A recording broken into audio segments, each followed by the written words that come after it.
Hi guys, in this week's episode I want to take a look at this guy that I just built, or just finished building. It was a long process. I'm calling it the Scream. It's kind of Halloween-y, which is fitting. I didn't even think of that. This is like a Halloween special with my Scream pedal. Anyway, yeah, it's a Tubescreamer clone. The idea was to create the ultimate Tubescreamer. So basically have your Tubescreamer on this side, gain, level, tone, and then on this side you have a boost which drives straight into the Tubescreamer and just makes it even more insanely distorted, bringing it slightly more to a distortion pedal level rather than overdrive pedal level. I also added the two mods here where you can switch between symmetrical and asymmetrical clipping. And then up here you have a switch to switch between the TS8 or TS808 I think it is, or the TS9 circuit. So the TS808 is like the older version of the pedal. They sound pretty similar, but I just thought since I'm able to add the mod and it was pretty easy, I'll do it. So stay watching and you'll see me build it, essentially is the idea. I used to do a lot of these videos, so I've decided to try and do some more because they're pretty cool and I like building pedals. Apologies in advance for the first few clips because I tried to record on a GoPro or a cheap rip-off of a GoPro and it did not work well at all. But once you get past them, the footage should get way better. Right, so the first step was to start putting in the components. So I took the Tubescreamer circuit board first and just started populating it with the resistors and whatnot. I usually start these projects with the resistors.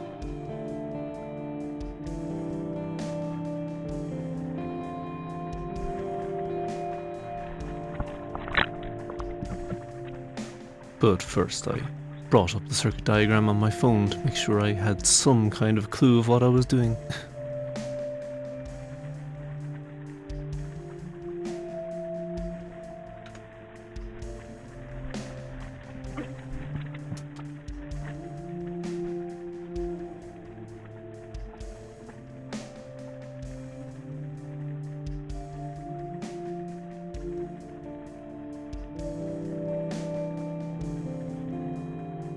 I tried to stay a little bit organized by figuring out what things were and putting them in an order.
And now that the main bulk of the resistors are in, I'm gonna try and solder them into place. Now it's been a while since I used my soldering iron, which you could probably tell by how filthy it is.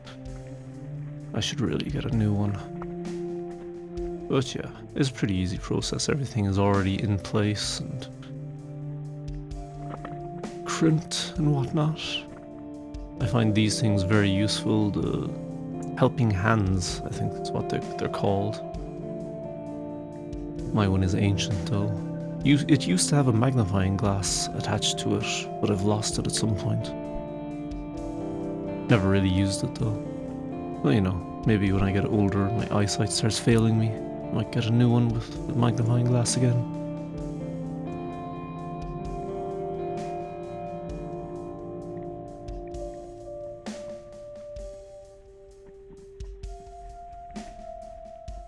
Apologies for the blurry video, this is still the GoPro footage. I'll be switching to a main camera in a few minutes. Then I'm just clipping off the ends of ones that I have already soldered.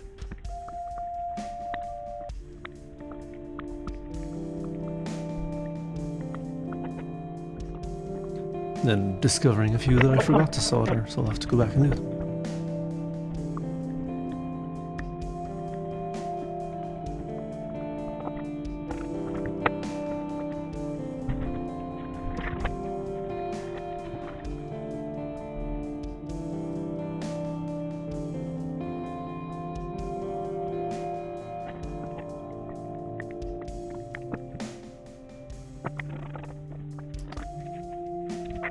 And now that's the main bulk of the resistors in on the first circuit board.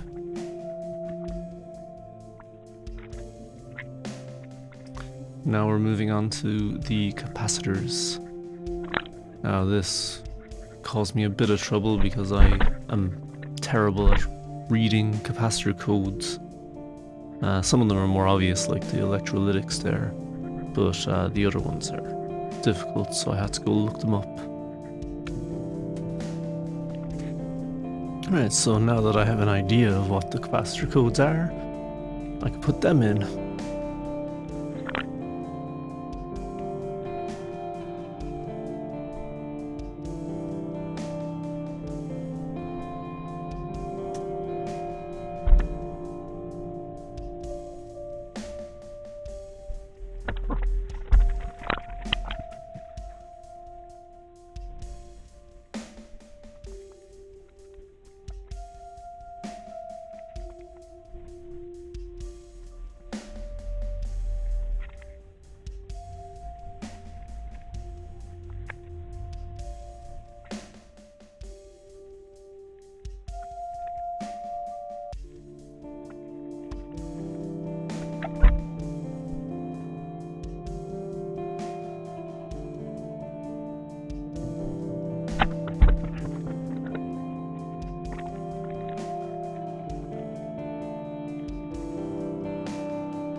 And again, forgot one.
Yeah, that was the IC socket. A little trick that I use to try and solder that in correctly is to kind of tape it down right before I solder it, because they're very difficult to place and hold in place while you're soldering the underside.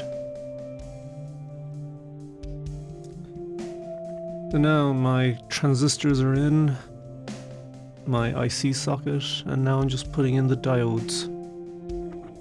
Now there is a mod that I'm doing with the diodes to create asymmetrical clipping, so I'm adding 2 wires in instead of D3, I believe it is, and then that gets hooked up to a switch.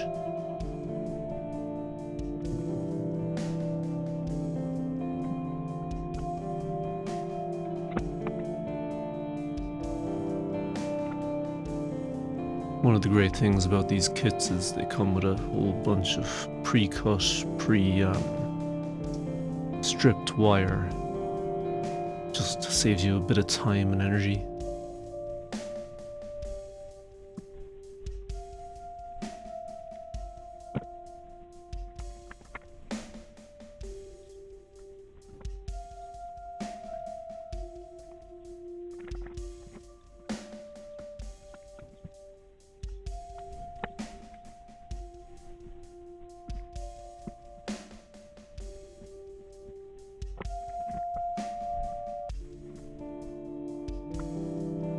These are a little bit difficult to do because you're trying to fit them through holes that are a bit too small for them, but I got it working in the end. Now I'm adding the cables for the second mod, which is to switch between the TS9 and the TS808 circuits. There's just 2 resistors that you replace. If you want to look up the mod, it's available on the Music Ding website.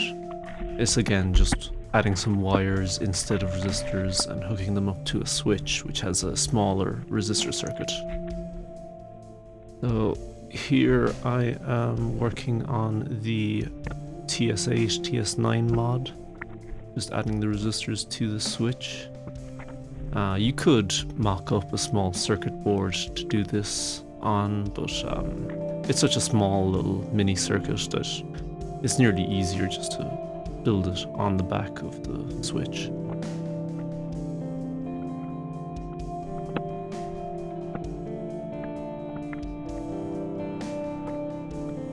Literally just twisting the component legs together and soldering them to create the circuit.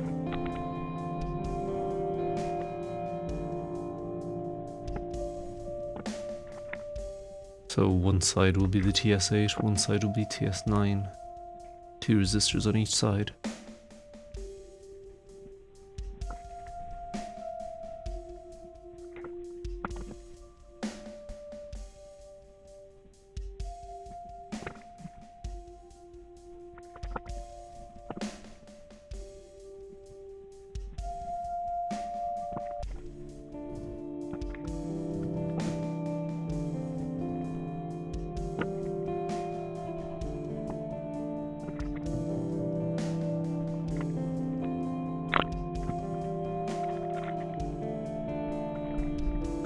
And now we're moving on to the symmetrical/asymmetrical clipping mod,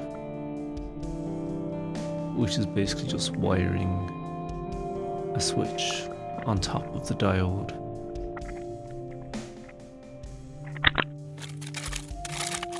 Right, so now I have swapped to the overhead Sony camera just to make things a bit clearer, better image quality. I'll be doing it this way from now on because the GoPros just aren't good enough. And we're going to work on the boost pedal. This is the, I think it's the Dermoz. So it's a Moz boost, basically. MOS. I don't know, I'm not sure if you're meant to pronounce that or not. Anyway.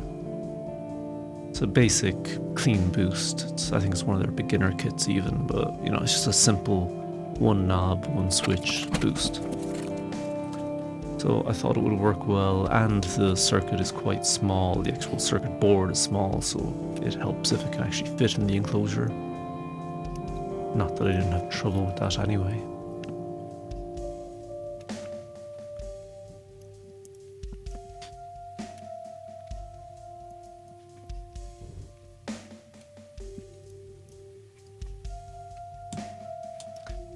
And once again, we are just plugging in all of the resistors first.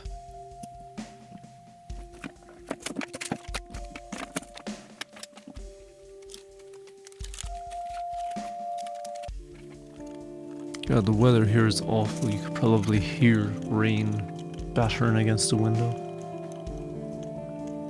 But that's Ireland for you.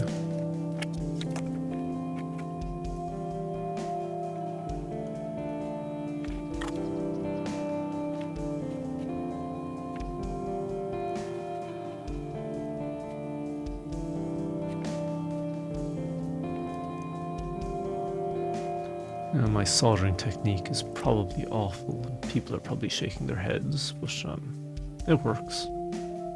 I need more practice, really.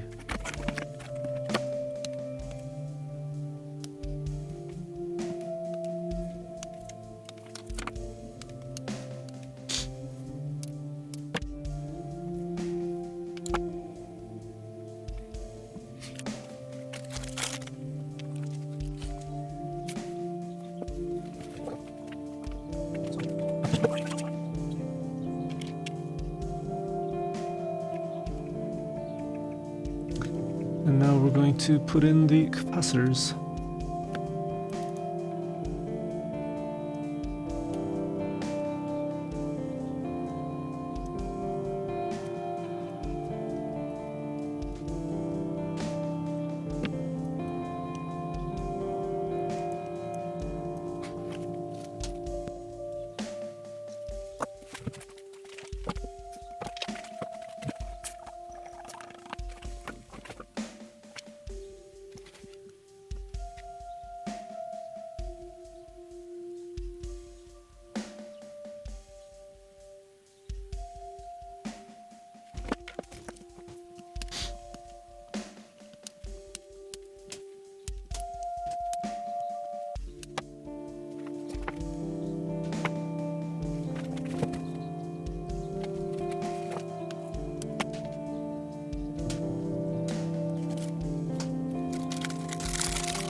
Then the diode used for filtering, and the other diode, which I'm not actually sure, it's probably some kind of clipping diode.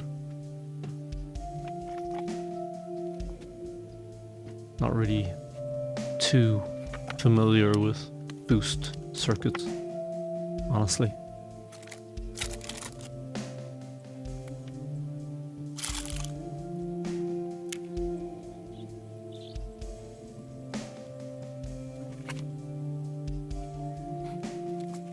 Now this is a step that I actually neglected in the other circuit, where I'm adding sockets for the transistors.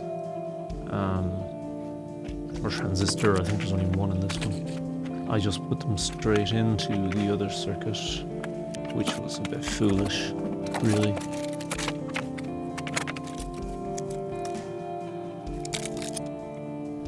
So now we're going to start wiring up, really. Yeah, I think I mentioned this in my outro as well. My wiring isn't great. I should have put a lot more effort into figuring out what length of wire I need and stuff like that. I never bothered trimming any of these wires that came with the kit, and I really should have.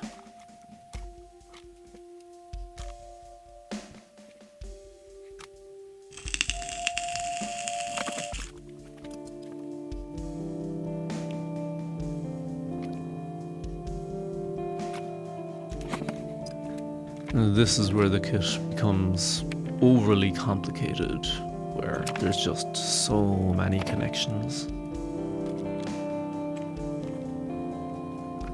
Nice thing about these music thing kits is they normally come with this kind of foot switch mini circuit board, so it simplifies the wiring process a bit. The boost didn't come at one and was a bit more involved. But with this one, it's just a matter of plugging them into the right slots, and they're all labelled.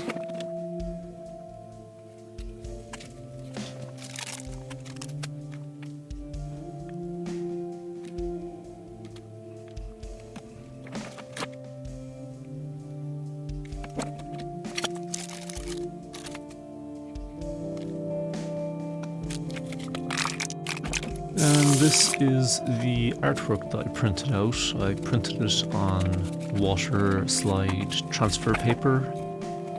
You can get that on Amazon. There's a whole video I did on making this kind of artwork for a pedal. And this is just a little drill template that I printed out. I printed one out for the top to make that as tidy as I could, even though I'm drilling by hand and it doesn't ever really end up tidy. If you want good results with this, you really need to get a drill press.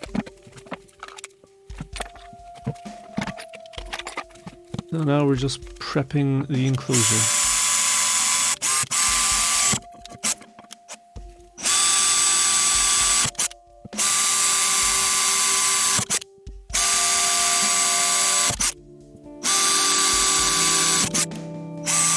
So to begin with, I'm just drilling some pilot holes, like little small holes at the center of where the holes need to be.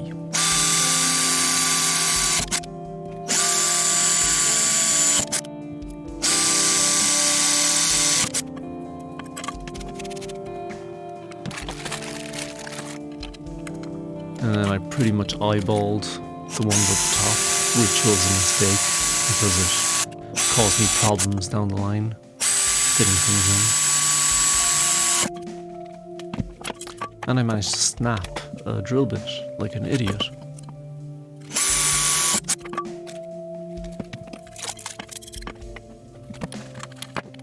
So now I'm switching to my step bit drill. It just allows you to drill different size holes depending how far you drill into them.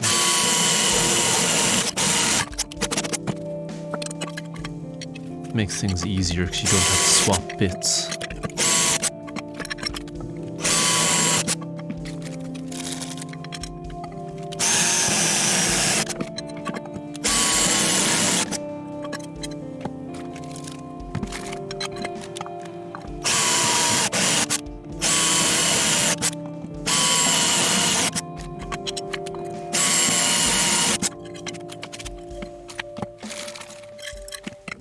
I can even see I didn't eyeball that right. They're at different levels anyway.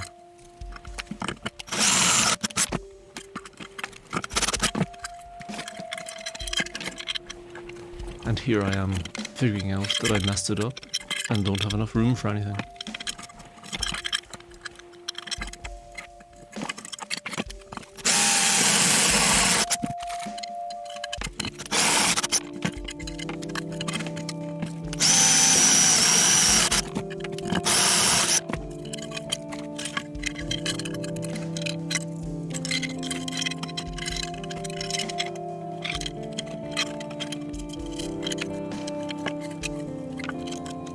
I was very lucky with the jacks that they just barely fit with some encouragement. But yeah, I should have measured much more accurately and carefully. So back to the artwork. We're just going to cut it out.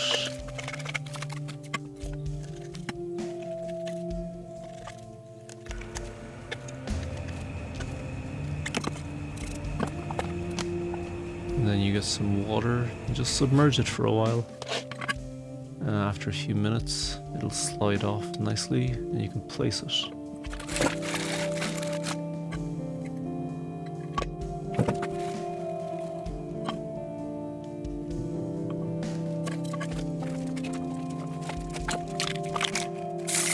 And once it had dried for a while,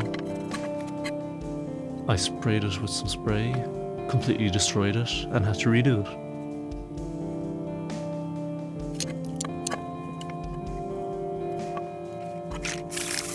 Now this time I tried to dry it in the oven and it created some air pockets, but I just went with it. Now I'm adding more layers of varnish. And now that it's all dried, we're cutting out the holes for the components and controls. This doesn't have to be too carefully done because they'll be hidden underneath the controls and sockets and whatnot.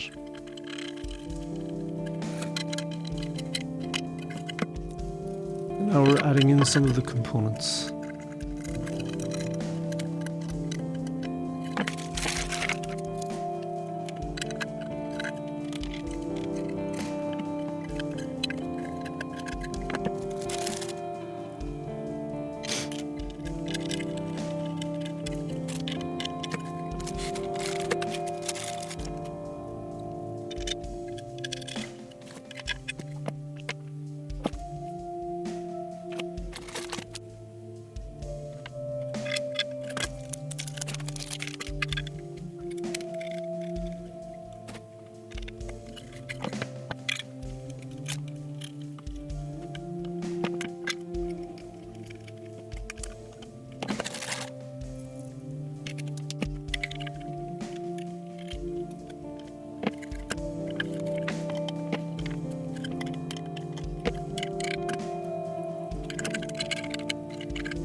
trying desperately to fit in the jacks.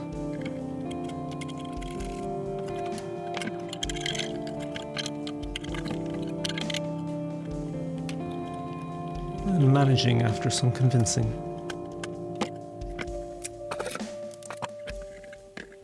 I added some insulating tape to the back of the pots that are underneath the jacks because I was afraid there might be some contact with the input and output, which would have created some problems.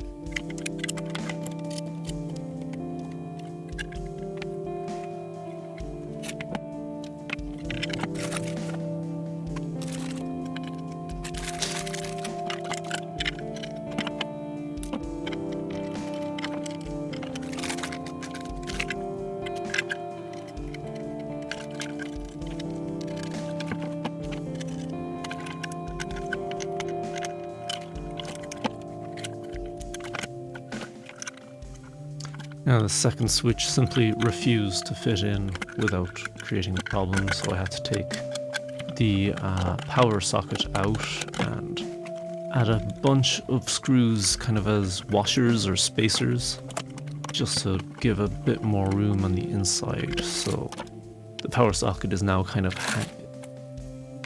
the power socket kind of ends up hanging outside of the enclosure a little, but it still works and looks okay. This could have been avoided with a bit of forward planning, but apparently I'm an idiot.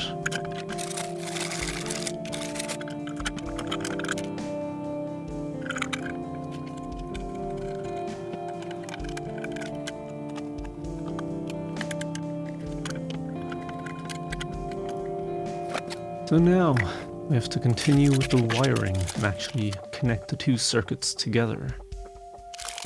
This wasn't so hard, it's really just a matter of connecting the input of the enclosure to the first pedal and the output of the first circuit to the input of the second, and the output of the second to the output of the enclosure. So, yeah, it's really just two pedals housed in one enclosure.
So as I was saying earlier, most of these music ding kits come with the little mini circuit board to attach to your foot switch.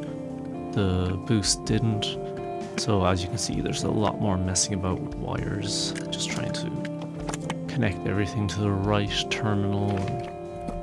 It's just a bit more difficult.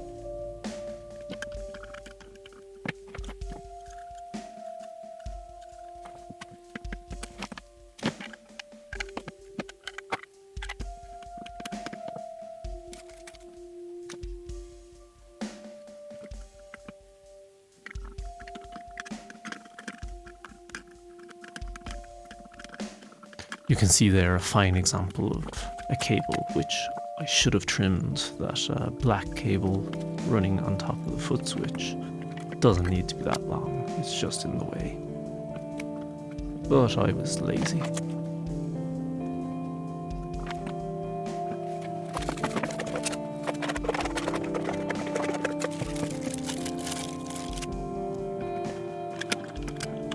So I replaced the red LEDs that came with the kit with green LEDs because it's a Tubescreamer. You have to have a bit of green.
And there I'm just connecting the 9-volt input, the power input to both circuit boards together, just twisting them together and attaching them to the power socket.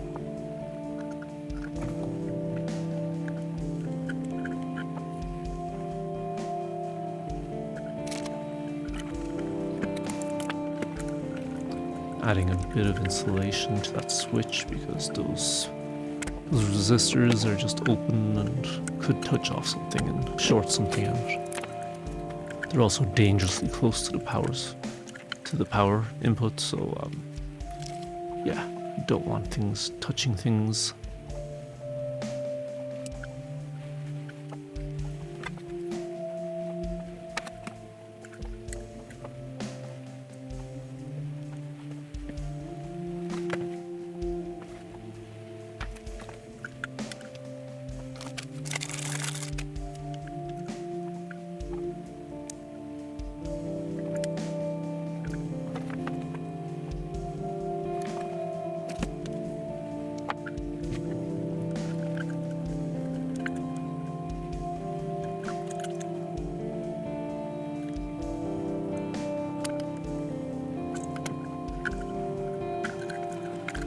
I kind of ended up forgetting about the camera a little bit, because this is kind of... I've always found the wiring to be the most stressful part of the build. Is when things really get complicated and you kind of just create this rat's nest inside. You can see I've added a bunch of insulating tape over some of the exposed components. I'm not sure how much of that is absolutely necessary, but, you know, I find it helps ease my mind. And now I'm just going to try and wire up the potentiometers. Now these are actually designed to be mounted straight to the circuit board, not wired to it, but with this enclosure I had to.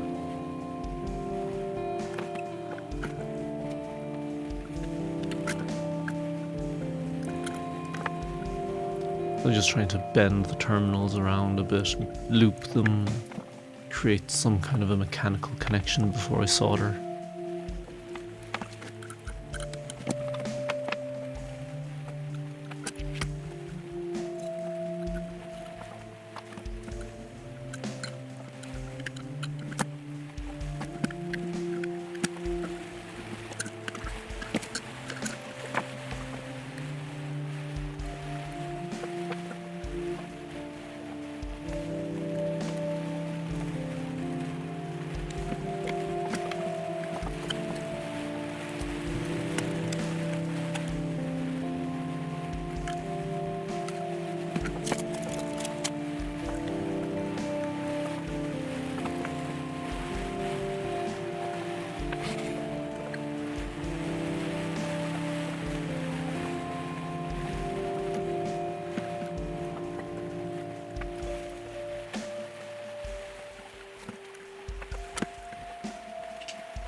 Yeah, you can really see how many wires and how much unnecessary wire length there is now.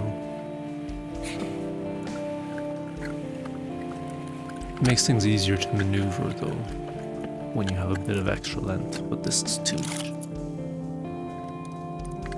And I'm plugging in the integrated circuit. And covering over the tops of the components, just to prevent any shorts.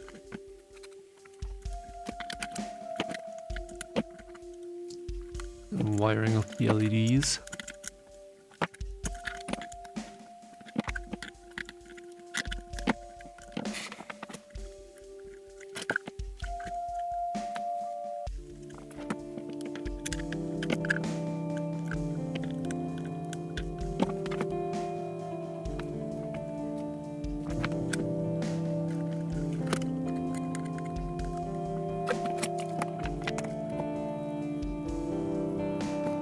Now soldering in the foot switch.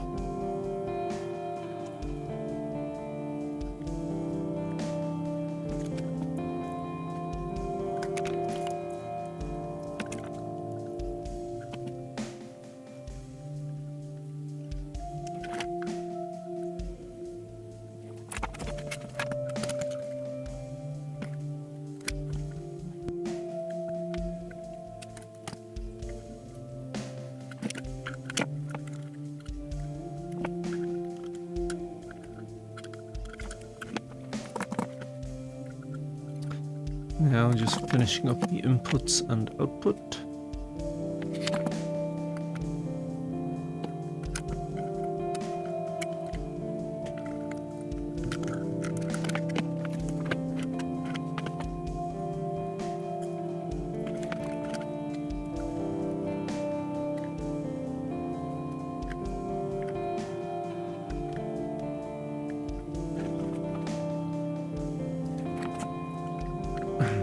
And now I'm connecting the two circuits together, the two foot switches really, to create that bridge between the two circuits.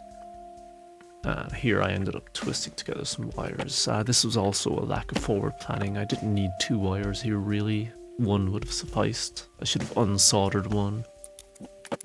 But twisting together and connecting them worked anyway.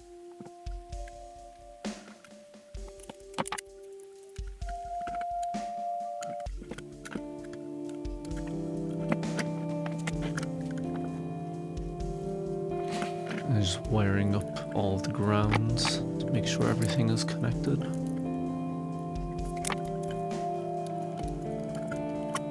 And trying desperately to fit everything into the enclosure now.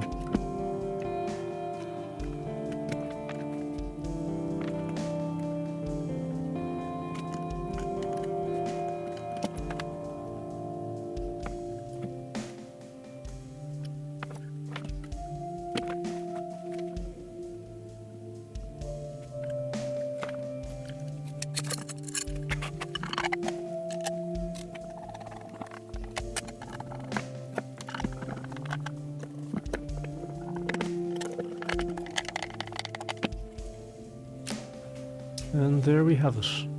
The Scream.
Alright, so there you have it. That is my Tubescreamer DIY with boost and mods project. What would I do differently? Definitely much more forward planning. Drilling these holes was idiotic. I didn't bother measuring, should have. You should always plan out the inside of your enclosure. I was stupid not to. But I got it working in the end. It was just a little bit more difficult than it needed to be. Should have trimmed the wires. That would have freed up more space inside the enclosure as well. That was just pure laziness. They come from Music Ding, pre-stripped and everything, so I just went ahead and used them as they were. Many of them were like 2, 3, 4 times the length they needed to be. And that's just adding more bulk inside the pedal and adding more length to the signal chain, I guess, as well. So it would have a very minor impact on the sound of the pedal. The other thing, I'm not sure if this is showing on the camera much, but there are some air bubbles underneath this water slide transfer I put on it, which doesn't look 100% close up. Looks fine from a distance and still looks pretty good, and I'm happy with it, but I think this was that I rushed the job a little bit too much. I should have left more drying time. The first time I put it on, it failed miserably. It kind of peeled up, just didn't work. The second time I tried to put it in the oven because the instructions on water slide transfers say you can put it in the oven, but that caused this. So my advice to anyone using it would be just wait. Give it a day's drying time at least for every step of the way. Very happy with it though, works great, sounds great. Yeah, it's a Music Ding kit, so it was almost certainly going to work as long as I didn't mess anything up very badly with the soldering. But I mean, I have enough practice with soldering now that I know what I'm doing. Tubescreamer DIY with mods and boost. Hey,